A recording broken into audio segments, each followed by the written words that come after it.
Welcome, everybody, and welcome to the X Spaces brought to you by Standard Bank. A very interesting feature that we put together for you tonight.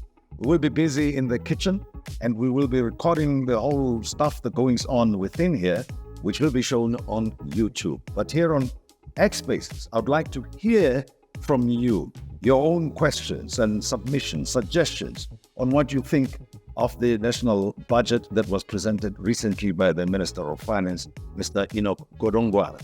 But it doesn't end there. You see, we've got to bring it into our lives. And that is why I've got my special guests here, the two lovely ladies, Sheila-Ann and Robey, who is a financial advisor and attorney with Liberty, a subsidiary of Standard Bank. Thank you very much for joining us. And Yvonne Freely, personal finance expert, as well as impact investor. Thanks again for joining us. You're going to make my life a lot easier, help me understand what this budget means. Normally we go after it in terms of newsworthiness, this, that, and the other, but this is something that is real in our personal lives. Now, we're doing something unusual and very special. We're here in the kitchen. You cannot see us, obviously, on X Spaces, but later you will be able to watch this on YouTube. Now, let me tell you what's happening. Pleasure to have you join us here and for delivering to us these special gifts. I appreciate. I'll check what's in here, and this will give us a sense of what will be doing. I've already suggested that we are, in fact, informed you that we are in the kitchen. Can you open that, ladies? Let's see. Looks like we're going to get it. Oh, Easy. wow. Yeah. So there's some green peppers, onion, some garden herbs, garlic seasoning. Oh, here we go. Spaghetti. Spaghetti. That And some garlic. It's giving us direction, There's a right? few. Absolutely. Some cheese. I think I know what we're making. What do you think? Bolognese. Bolognese. Because we have some mince here, lean, Yep. And we've got some carrots. Okay, ladies, Right. as you are busy taking out the stuff and putting it all together so that this bolognese should come alive, the spaghetti stuff, let's talk about this budget story. You know, it's a big deal politically in South Africa and the life of the public life of South Africa. But why is the budget so important? Sheila-Ann, you think? Well, Tim, if you look at it from a macro scale and a micro scale, Yeah. us as individuals, we budget monthly. Mm-hmm. So that means we track our monthly income and expenditure. And on a macro scale, the government and the Department of Finance has to do that too. They do an annual budget, and then they tell us what they received as income from the income tax Yeah. and other tax sources. And then they tell us what they're going to do with that. So they're allocating funds towards what the country needs so that we know. So it's basically the same way as we go to work, we earn an income at the end of the month or the week or whatever. Then we decide we allocate whatever amount to buy stuff from, let's say, Pick and Pay ASAP.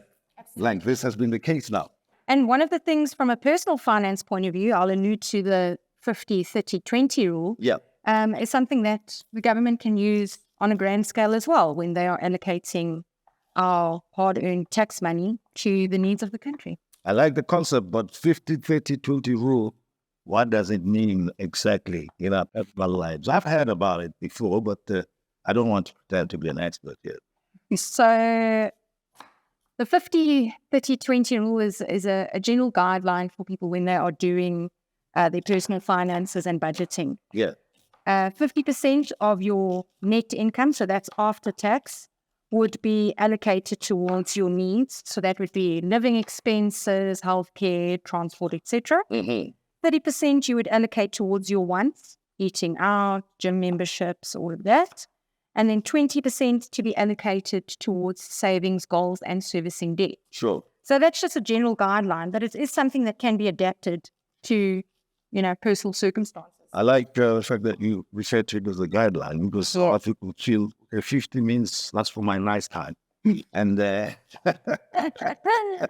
and 20 maybe the basic needs and all of that. And 30 is pay off my debt or whatever the case may be, Yes. that puts you under pressure.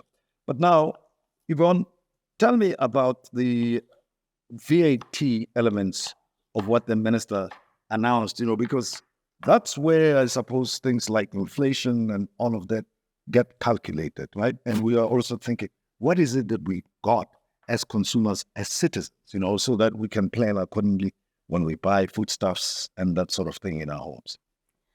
Well, Tim, thank you so much for the question. So when it comes to VAT, so I'm going to speak to you while I cut my onions. So when it comes to VAT, it's an indirect tax that is charged on goods, the supply of goods, and also on consumption. So services, so goods and services. In South Africa, that amount is 50%. So you'll see on your receipt when you go to the shops to buy groceries or anything really, there will be a 15% that is calculated on the actual cost of the item that you're buying. Mm-hmm.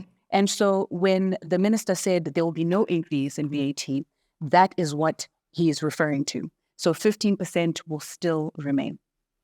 That's good. Yes? It is good, but that's something I picked up, and I know that you have been thinking about it, right? That we have not been given any tax relief whatsoever, even though there's no tax increases. There's an element of inflation that's built in there, isn't it? Yes, you're right. So the minister in his budget speech did not increase VAT. He also didn't increase the fuel levy. He also didn't increase the tax brackets. However, there's something called a bracket creep, which basically means even though the tax brackets have not been changed to account for inflation, some of us will experience a phenomenon where you actually go into the higher tax bracket when you get an increase in your salaries. Yes. So essentially that 15 billion gap that was there, that needed to be covered, the deficit, is actually being covered by that bracket creep. So South Africans, even though we didn't get an increase in taxation, the tax brackets, and also increases in tax in general, we're going to experience it when we get our increases, especially if you're on close to the end or close to the edge, you're just going to tip over into... So practically speaking, you may get a promotion at work or a pay increase, but you are not necessarily going to gain the benefit thereof because it's going to put you in another tax bracket, and therefore you're going to be taxed accordingly, according to whatever new tax bracket that you have been promoted into. A higher tax, higher taxation. So effectively, that just means you have less money in your pocket. Okay, I get it now. So in terms of the bigger ticket items, we spoke about 50, 30, 20. Let's quickly go through, the stuff that's been spoken about out there, the infrastructure element and other issues. How was the money allocated in that regard? Because down the line, I have a sense it's going to still come back to how we live our lives as citizens and consumers. Sheila-Ann? Well, Tim, if we're looking at the 50-30-20 rule, we expect the Minister of Finance to be allocating the greatest part of our country's income towards its needs. So the socioeconomic needs, infrastructure. Unfortunately, where 20% in your normal budget would be allocated towards debt, our country is going to be having to service a lot of debt because we are in a lot of debt.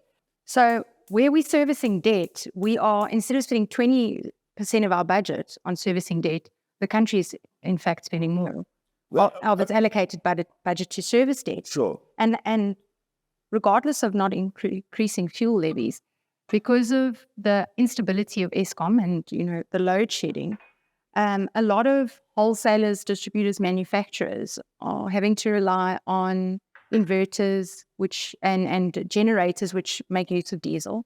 And the increase of diesel that has to filter down to the consumer eventually, because the cost to produce goods and services, as with which we're cooking with today, the spaghetti, the bread, the milk, all of that manufactured here requires diesel to do that.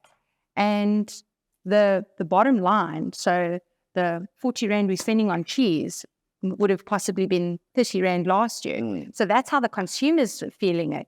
So even though our allocation on a grander scale from 50, 30, 20 should be there, it's not really. We're spending a lot on servicing debt. And even though we are focusing on infrastructure and increasing employment, the consumer is still feeling it at the end of the day. Do you feel, going back, sticking with this 50, 30, 20 principle, right, that government is leading by example? You think? I mean, let's be frank.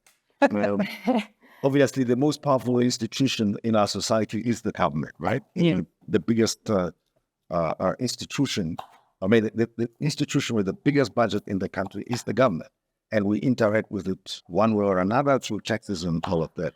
But do you get a sense that it did lead by example somehow, as we try to apply it in our own personal lives? I think, Tim, from that point of view, just as the 50, 30, 20 rule is merely a guideline for an individual household, the 50, 30, 20 rule is also a guideline for the government. You know, we've gotten ourselves into a situation. We're doing the best with what we've got. To some extent, I think they are leading by example by trying to do the best that they can with what we've got. Remember, the income tax that was generated was a lot, fell short of what was predicted for the 2023-2024 tax year. So now, instead of increasing taxes and disappointing the general public, we have the government hasn't increased the tax brackets, and our salary increases will hopefully cover that deficit from the revenue tax. So, although it seems like they are leading by example, we'll still feel it at the end of the day. But we're the ones responsible for our own situation. I'm asking that question because obviously government making up for the shortfalls and so on, and finding ways of collecting more and from other taxes that may not be direct. There's also the element of borrowing, right? Yes. In our personal lives, I mean, Yvonne, what do you think the attitude should be in terms of borrowing and managing our debts and so on in this kind of environment?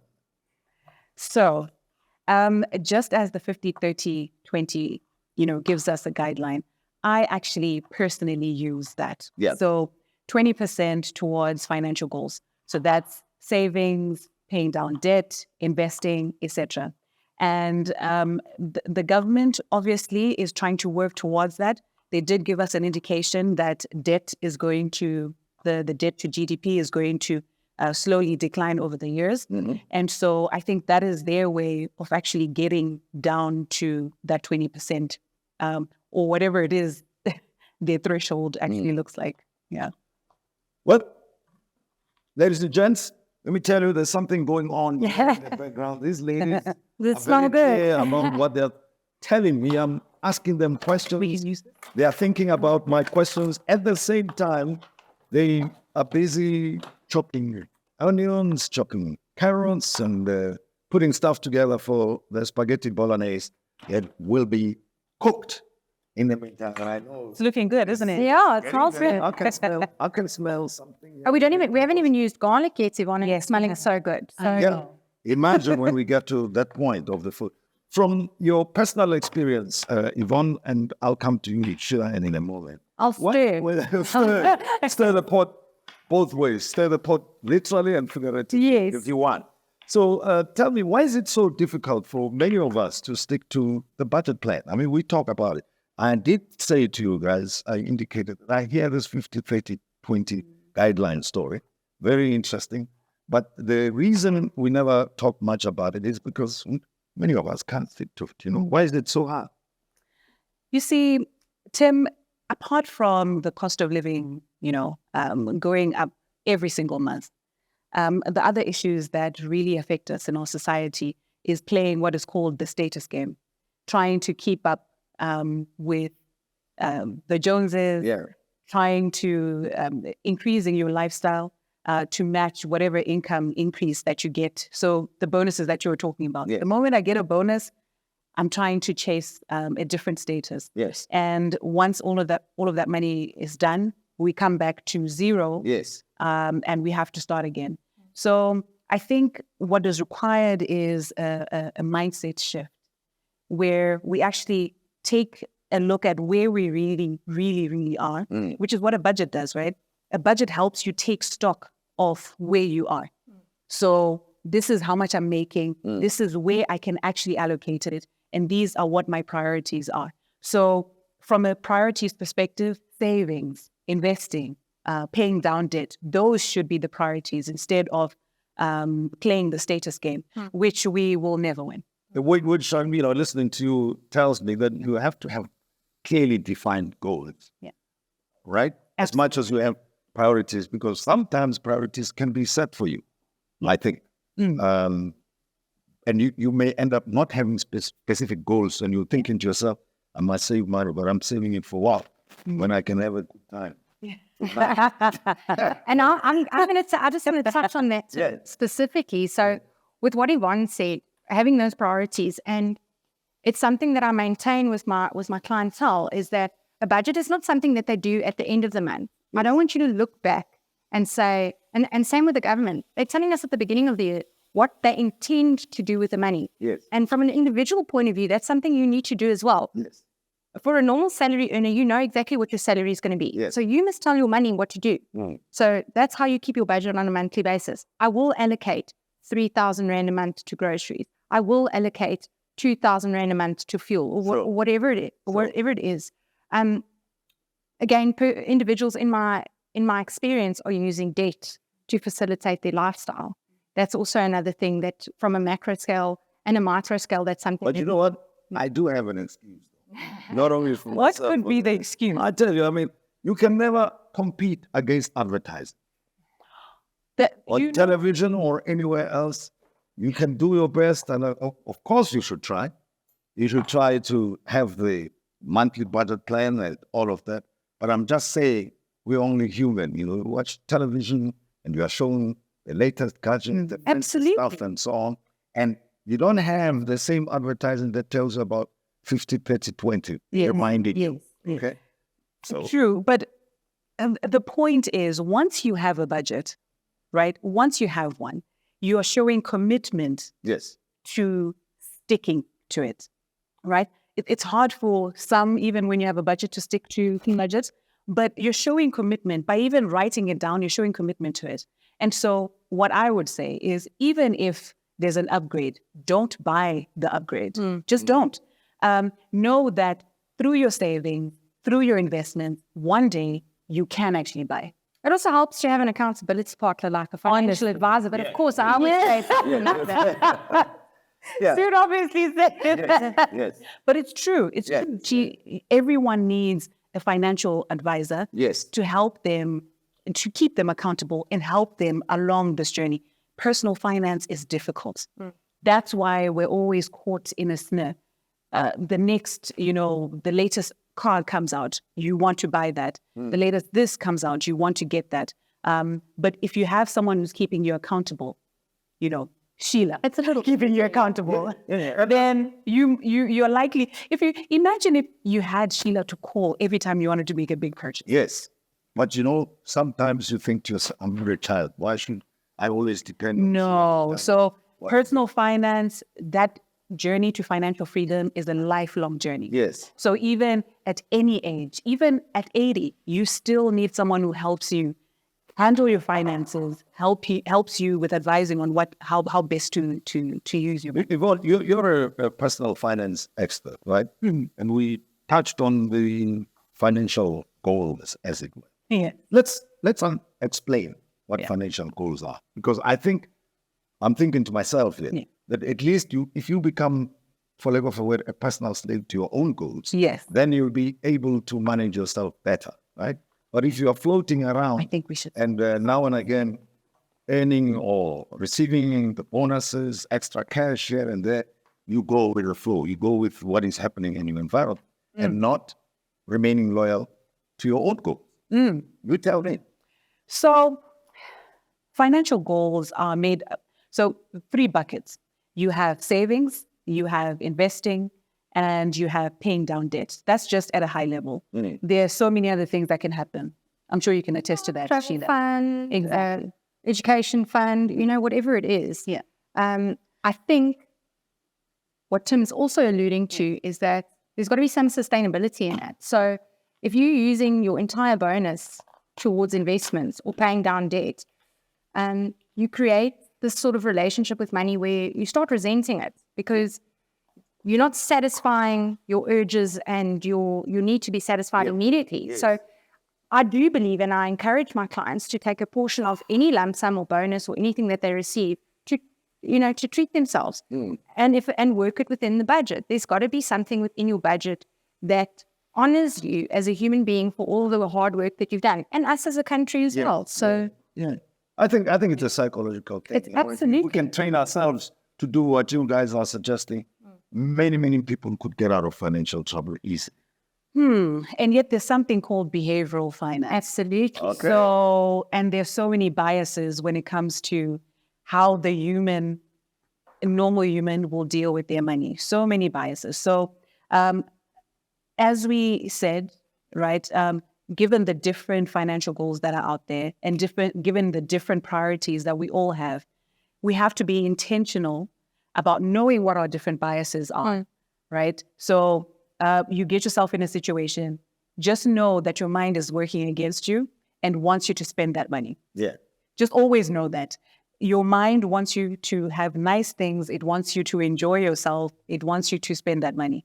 But you need to keep yourself accountable. You need to have someone that you can buddy up with and work through. I mean, we're busy cooking now. Yeah. We're busy cooking now. Yes. Yeah. If you want to lose weight, all right, you have to be in a calorie deficit. The opposite applies to a budget when it comes to finance. What comes in must be more than what goes out. Yes. And the inverse is true for food. True. So if you need assistance, obviously with food, you would, use an expert, dietitian. With money, a finance expert. With, it's all about becoming conscious, making sure that your decisions are sustainable. And by that, I think we should put the mince on. I was just about to check where we are with the food, but I think we've made Progress. So We've made A lot of progress. and it's a journey. It's a recipe. So finance, it's the same. Yeah. You need a recipe, and that's a budget is only a part of that. Yeah. Setting goals, looking at your conditioning in terms of how your relationship with money is, all of that is important, especially when we in an economic climate that we're in now, where South Africans in general are feeling super hard done by. You might get a 3 to 6% increase in your salary, and you're not actually seeing the rands and cents in that because overall inflation is eating up in that. And Yvonne spoke earlier about inflation creep or tax bracket creep. So people are feeling incredibly hard done by. So in that regard, they have to work extra hard, it seems, to make sure that the little slight changes in behavior is going to make them feel satisfied, is going to make them feel like they're in control of their finances, that their input matches their output, that they're still living healthy, financially healthy, and generally healthy lives. Yeah. Well, I wonder if the members of the audience agree with the views that you ladies have expressed here. And I'm inviting them to share them with us at hashtag FinanceFitSA and or at Standard Bank setting. I will be asking your questions on your behalf. I've got the experts here, Sheila-Ann and Yvonne. They know what they're talking about. I can tell by the way they cook the stuff here that actually that's the way they cook their advice that they are providing. Actually, while we're on that, Yes. so if you actually look at... Sorry, let me apologize. I've not really participated much because I did not want to spoil anything. And I suspect that I might get in the way, we want to surprise you. in being too assertive or trying to show off on stuff that I hardly understand. So I leave it to you there. Yeah. Say too many cooks spoil. There we go. Exactly.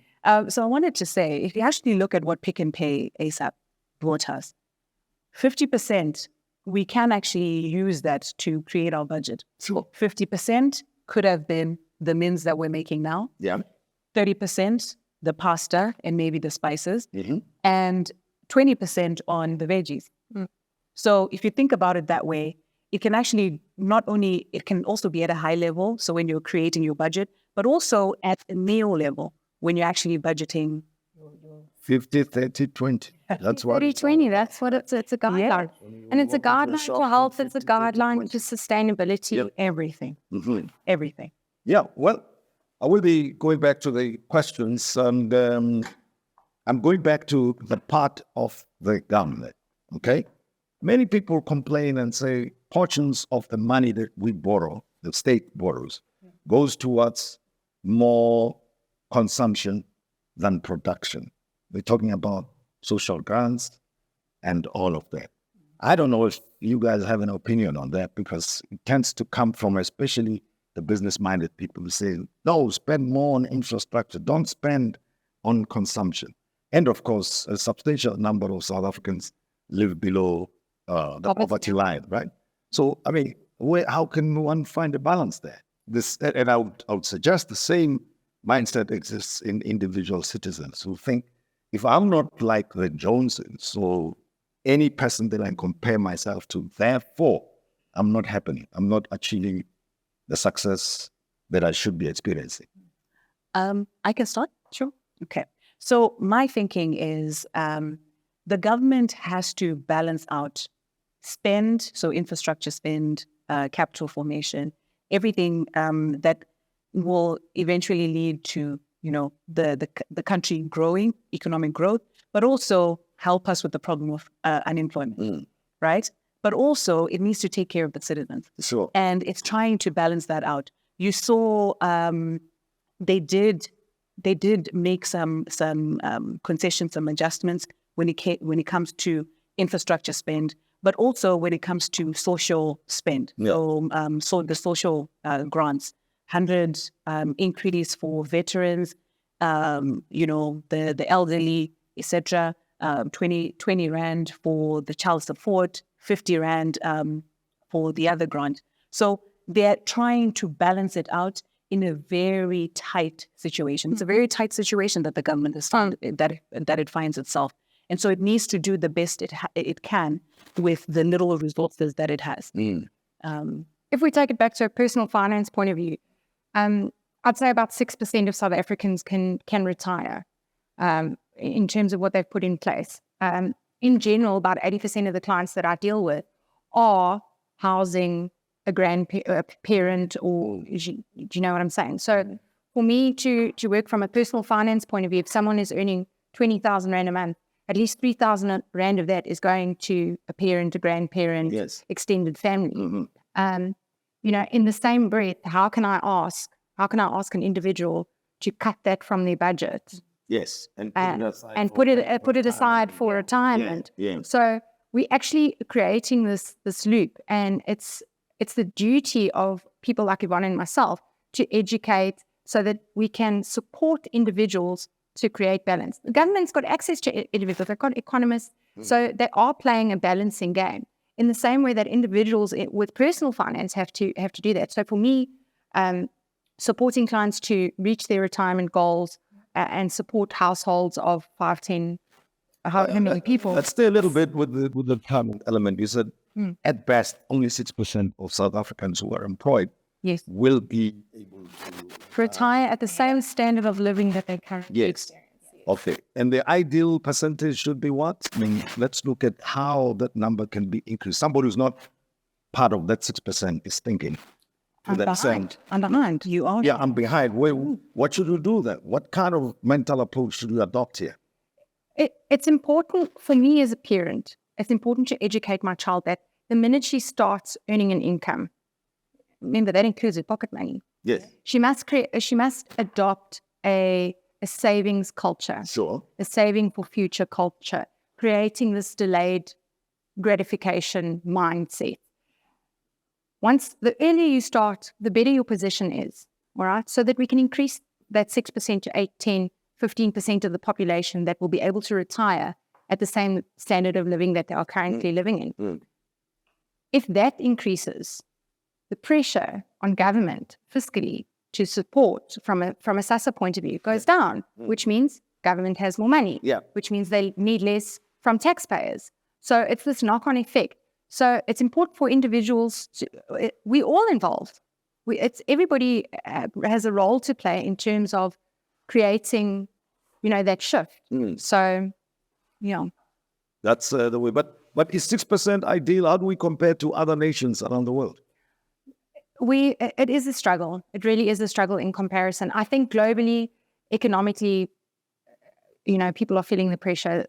Everything in Europe, Russia versus Ukraine, all of that. I don't want to go too much into that, but there is a global, crisis financially. It's not just us.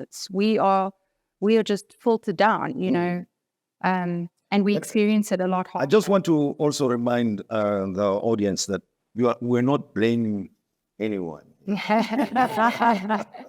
just sharing ideas. Personally, I'm learning a lot from you guys, I must say. I'm glad. So I'm very much interested in what you are sharing with me but I have to listen very carefully that I do not beat myself up and say, about 30, this, that, and the other. Because sometimes you can have retirement goals that substantially higher than where you are. Let's say you are 25, you are 30, right? And you are earning 30, 40,000 rands a month, if you like it.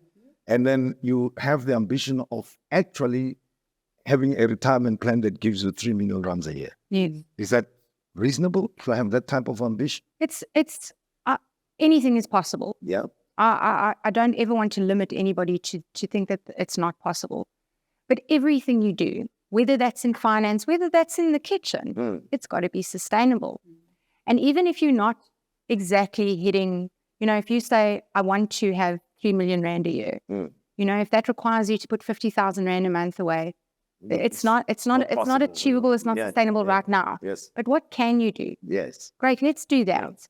And you're going to get it wrong. We're human beings. I'm a human being as well. The 1 month that I don't do my own personal budget is the 1 month that I'm like, I teach best what I need to learn most as well. So if I don't do it, I'm not going to sit and berate myself. I'm going to say, all right, now I know and I can do better. Yeah. Why? Because I'm an example. I'm an example as a parent. I'm an example as a financial advisor. So I'm going to do the best with what I've got. So 200 rand a month towards saving and investing. If that's all you can do, then do that. It's better than nothing because it releases the pressure not only on the government, but your family members that will have to support you in old age as well.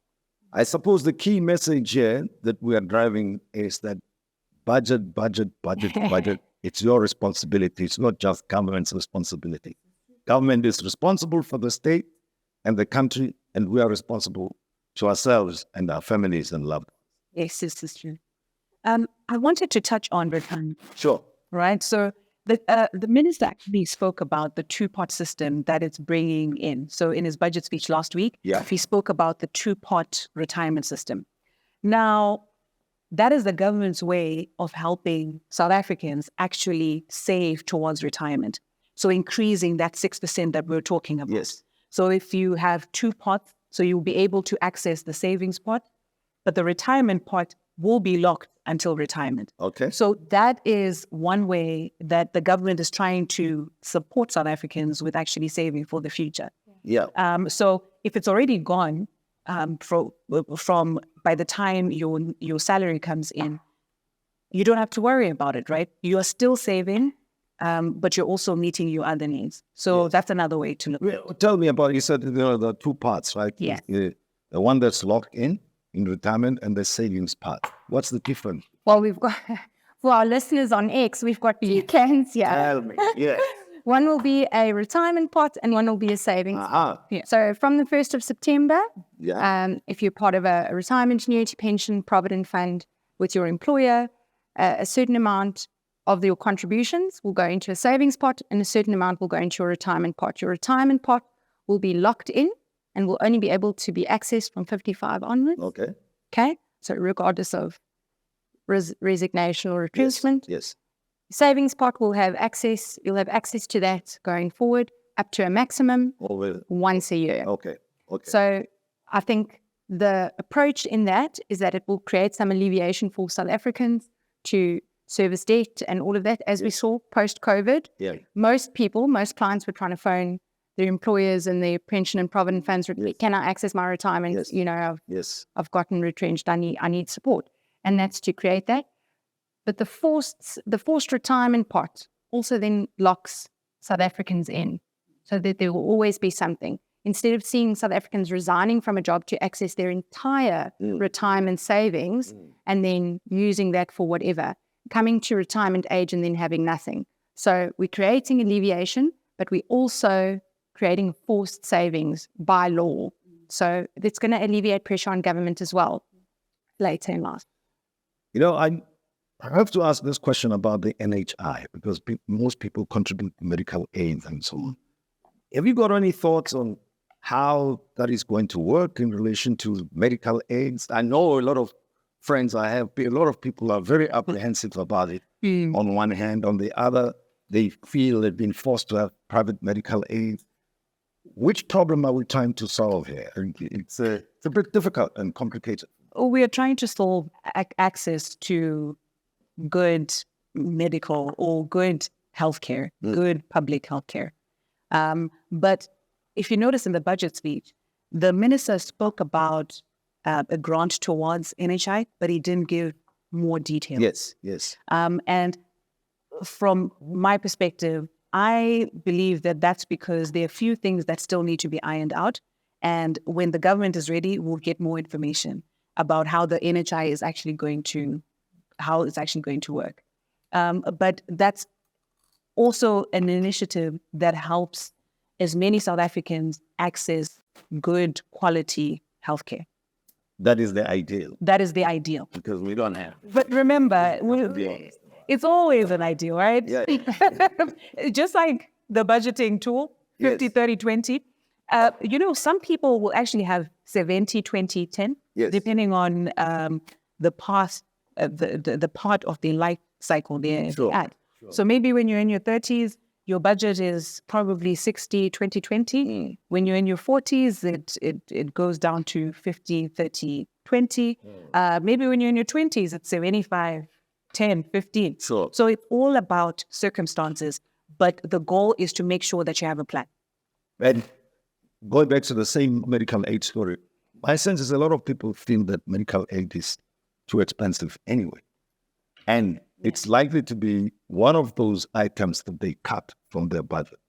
Mm-hmm. Is it a smart thing to do that, to say, I'm not going to pay that much money towards medical aid if I've got to do other things with my money? I'll take this. Yeah. I'll take this one, Yvonne. I heard that sigh. Being in the financial advisory space, one of the first things to go when people are facing a hardship financially is their life insurance, their retirement savings, their life insurance, before they'll give up their medical aid. Medical aid is probably the next one that goes, but I promise you that the subscriptions to the, the entertainment and the TV and all of that stays forever. Yeah. So no, it's not a good idea. We do still have access to the public healthcare system. So without a medical aid, you do have access. It's not ideal for most South Africans, but it is available. However, not having income protection, disability insurance, life insurance, if you don't have that and something happens, you're creating again this financial loop of hardship for the people that are left behind. If you are not able to earn an income, you are a financial burden on the people that are closest to you. If you pass away, there's master's fees, executors fees, estate duty. If you don't make provision for that, people you leave behind are the ones that have to pick up that slack. Yes. Whereas without a medical aid, again, you can still have access to government healthcare. So it is medical aid in general in South Africa is anywhere from 900 to all the way up to 18,000 rand, depending on how many family members. It is an expensive thing to have, and although it is something we have access to, I wouldn't recommend that people get rid of their private medical There's aid. something we haven't touched on, and I would like us to comment on and tell me what you expect on the interest rates front. We spoke about inflation rate, and it's not for government to pronounce on that, but I suppose the budget gives a sense of what the impact is going to be on the interest rates. Any thoughts? So I'm thinking interest rates are going to start coming down, albeit slowly. I'm hopeful, right? And that will be relief for South Africans in general. But that's the function of economic performance, isn't it? Or other elements within the economy.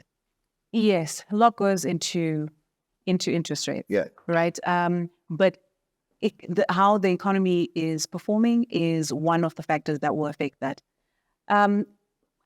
My thinking is once we see inflation easing, in a monetary policy perspective, we can expect interest rates to also start easing, but not at a fast rate. Remember, because the reason why they had to go up in the first place as quickly as they did was to curb inflation, right? So once we start seeing inflation, and the indication is that inflation is going to come down, at least based on the budget speech, the undertone is that that's the expectation. But now, fuel costs are likely to go up because of the fuel levy that is going to be increased. Yes. Won't that have an impact? And then the performance of ESCOM, for instance. Yeah. The fact that people will have to still go and get other sources of energy to keep up with in their businesses as well as in their households. Wouldn't that have an inflationary effect? So that would definitely. So just to correct you, the fuel levy didn't go up. Yeah. Right. However, from a fuel perspective, diesel is still going to be a high cost because of load shedding and all the issues that we're having with ESCOM. Yes. So at some point, that's going to trickle down to the consumer, right? And again, to speak about inflation, that could have an inflationary effect. But there are other mechanisms that are being, that we will see that we're seeing in the economy that can actually counter some of that inflation and potentially lead to a decline in inflation. We have been seeing it going down, haven't we? We have. It has been. So just because there are some things that are still, the general increase in prices is still there, doesn't mean that it's going to be sustained. But what is the big takeaway for you, Sheila-Ann, from the budget that you think as an ordinary citizen, taxpayer, we should think about and say, okay, when you look at this budget, what does this it is how mean? you must understand it. Yeah? What does it mean to me? What does it mean to me as a South African? What does it mean to my clients? There's been no impact towards the income tax brackets. Okay. So if I'm getting an increase as a salary earner and I'm bumped into a different tax bracket, it means I might actually get out less than what I was initially getting. Yes. Which means this lovely meal that we've cooked now, I have less money to spend on that. Yes. Which means I need to do certain things and change certain behaviors so that I can work best with what I've got, because it might be less than what I had before. So what can I do? I can reach out to a financial advisor. I can start tweaking my budget. For most South Africans, I can start doing a budget. Yes. I can tweak my budget. Where can I tighten my belt? Can I reduce short-term insurance premiums by shopping around? Can I, instead of cooking a 500 gram of mince, can I use 250 grams of mince and top that up with baked beans? Would that have an impact on my basket? These little tiny changes in behavior can have a massive impact. Bicky mark buyer. So that's just something that normal South Africans can, the budget speech is boring for most South Africans to listen to. So, they'll phone me and, like, what does this mean? What does this mean for me? Well, it means if you own your own business, you're going to be using a lot of diesel, which means, the cost of production is going to go up, and which means you're going to be charging your clients more, which means you might have less clients, and so on and so forth. And ordinary salaried employees, things that I've just spoken about now. So income tax, I think, for me is the biggest takeaway. And from your point of view, Yvonne, anything to add to the big takeaways? I think the biggest takeaway for me was the two-part retirement system. So I'm a big saver. I believe in saving for the future, a big investor. Actually, let me not say saver. I'm a big investor, and I think everyone should be investing. Yeah. But that is something that we should be trying to take advantage of. Sure. To a large extent, we've spoken about more the weakness or problems, challenges rather, within the budget, right? Are there any positive things that came out of the budget that we should take advantage of besides the retirement that you spoke about? Is there any room of something that happened in that that you would say, that's the right move. Let's take advantage? I'll speak to that. Yeah. So one of the taxes that they did increase was sin tax. Yeah. Okay. Mm-hmm. Government's always going to increase sin tax. Yeah. It's a message. There's an underlying message. We want South Africans to be healthier, surely. Okay. Yeah. We don't want to drink. We don't want to smoke. Mm. Okay. Healthy budget, healthy life, healthy money, healthy everything. So that's also another thing. So that's also another key takeaway for South Africans. If they're going to be drinking and smoking, they're going to be paying a lot more for it. So, those people that are falling below the poverty line, although there might be increases in grants. But you know what? The problem is it sends people to illicit products Yes. of the similar nature. Absolutely.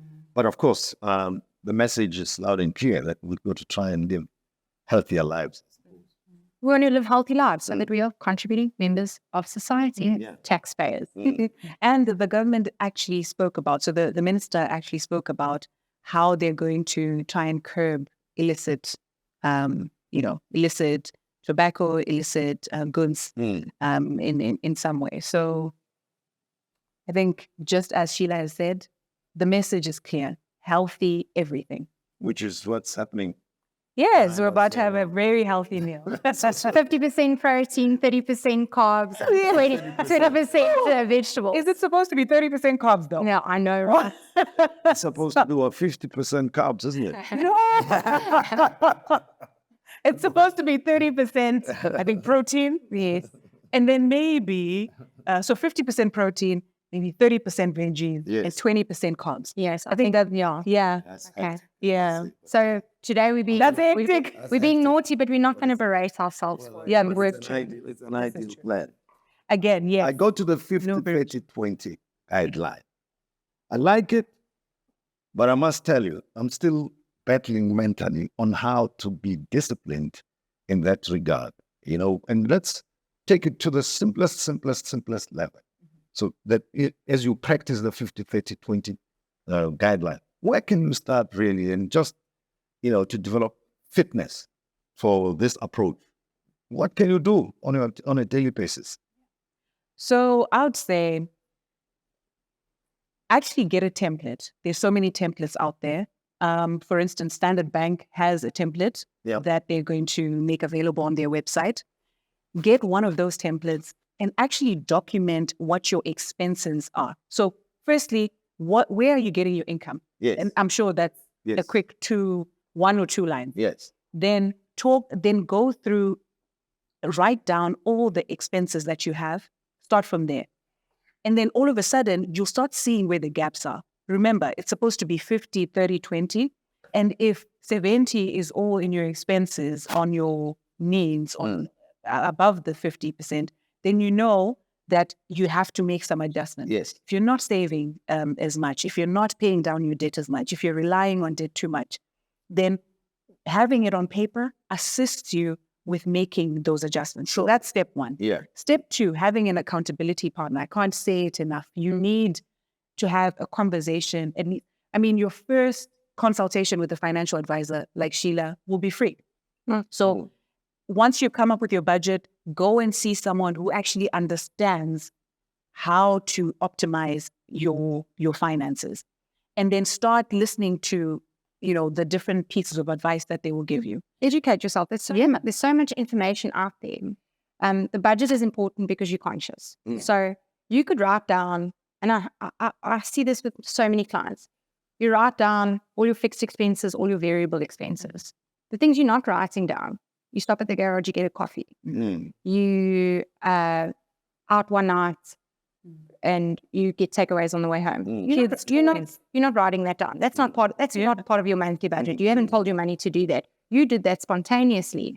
So once a year to also do a spending audit and then have a look back and say, okay, I budgeted this, but at the end of the month, I'm still not coming out with anything. So I'm doing all this hard work, but I'm not actually seeing a result. But doing the budget in itself, I don't know what the science is, because there's a behavioral change. You become conscious of your spend. You'll be less likely to splurge and quickly run into the shops to buy a quick, because you're writing it down. You're sharing it with a financial advisor or your spouse or whomever. So you become conscious, you become aware, and that is what shifts the behavior. And by some magic miracle, when your behavior changes, there's more money. Right. Well, the minister said that VAT is not going to be increased. So we are happy for that. But is there any chance in the short term that it might be increased? It doesn't seem to be that they're going to be relying on that. So the natural inclination is always to use income tax. Before VAT increased to 15%, it was at 14% for 20 years. They never fiddled with that before we actually really had to. It wasn't viable anymore to rely on income tax to sort of close the deficit. So I don't foresee another increase in VAT.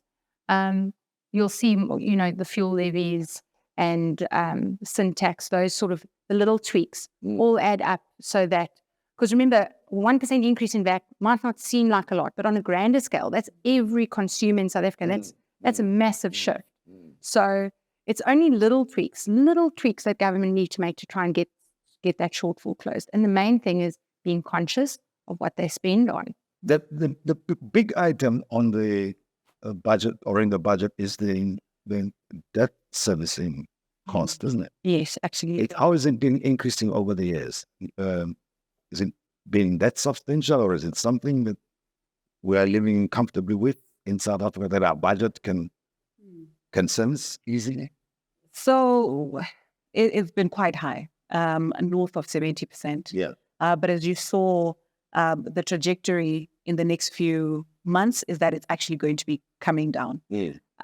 If you have debt to GDP in the 70s, then it puts a lot of strain on the government's ability to actually spend on the things that it should be spending on. And then on the other side, what we're getting in from revenue tax was less than what we thought it would be. So now, the same as an individual, if I'm short paid at work and I know I have 100,000 rand loan that I need to pay off, that creates pressure. What is the situation with households generally?